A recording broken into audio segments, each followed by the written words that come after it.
Dear viewers, good morning, afternoon, evening, and night.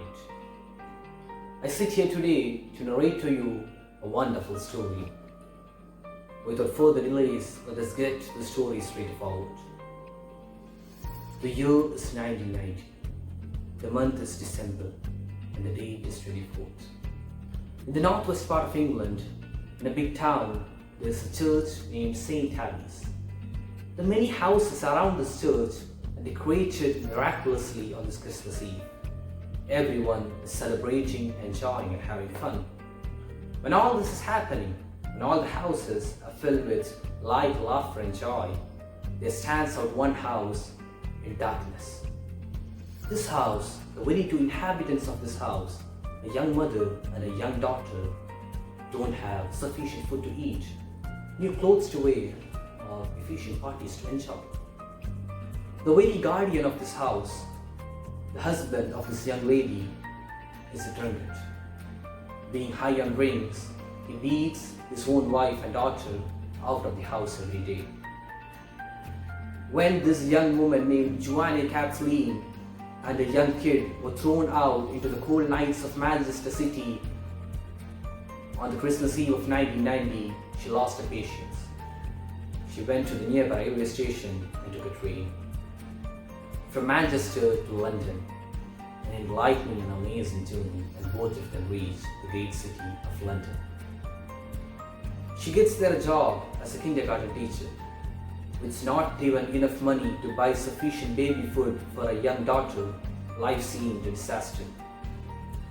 Life seemed a thick decision between two given options of life and death. She took life courageously and moved on.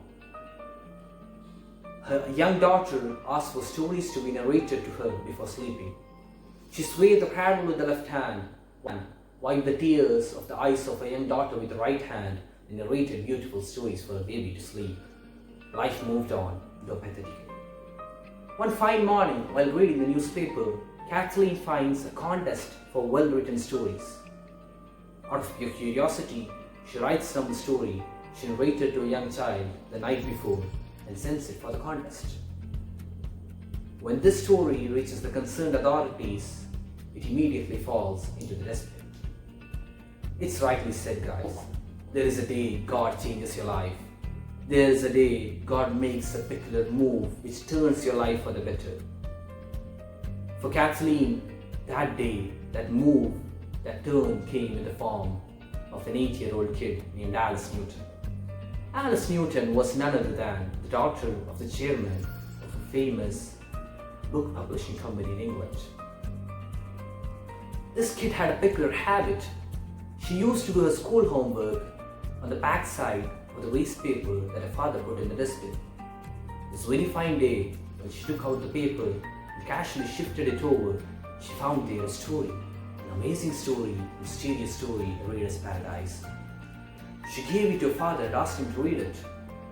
The father too liked it very much. He asked his driver to reward the price at about 50 shillings to this young lady, announced to the newspaper. Dear viewers, I didn't narrate to you a cooked up story. I didn't narrate to you ancient history either.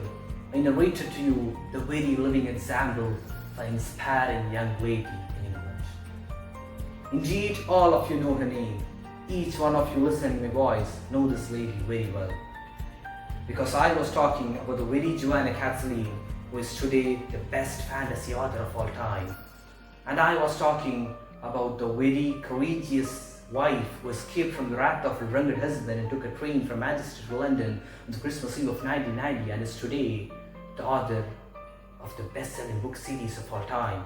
And I was talking about the very caring mother who could not afford to buy sufficient baby food for her young daughter, but nevertheless swayed the cradle with the left hand, wiped the tears of the eyes of her young daughter with the right hand, and narrated beautiful stories for a baby to sleep, is today one of the richest authors of the world. If you didn't get the name, I might give a clue. The very stories Joanna Kathleen narrated to her young daughter is today known as Harry Potter and a series of books. And the very story she narrated to a young child after the journey from Manchester to London on the Christmas Eve of 1990 is today known as Harry Potter and the Philosopher's Stone. And the world called this brave, proud lady not Joanna Kathleen, but they call her lovingly, admiringly, and honorably J.K. Rowling. Why this story at this time? Your viewers, the very story written by J.K. Rowling is loved by all. Indeed, her life story is itself more amazing. As you all know, the world is going through a pandemic. The very virus which cannot be seen with the naked eyes of the human beings is ruling the whole world, bringing the whole of the population to their homes and causing an economic crash.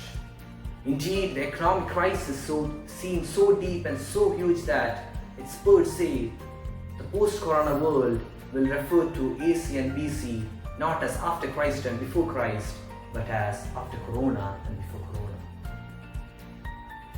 Even if you will not be affected directly, there are many others around you who lived a heaven of life and may come down. Your friends, your relatives, and your neighbors. For them, life may feel insecure. One may even come to the conclusion that there is no life remaining for them. Death and defeat may come at our doors. One may say, there is no light of hope remaining for me.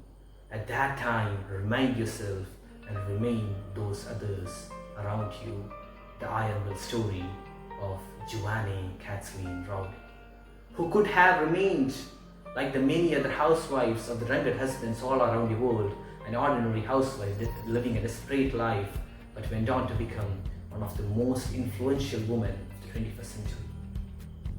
It's time for me to conclude here. As a great man once said, everyone has two lives. The second life begins the moment you realize you have a second life. Thank you all for listening. My name is Muhammad Basim. Take care.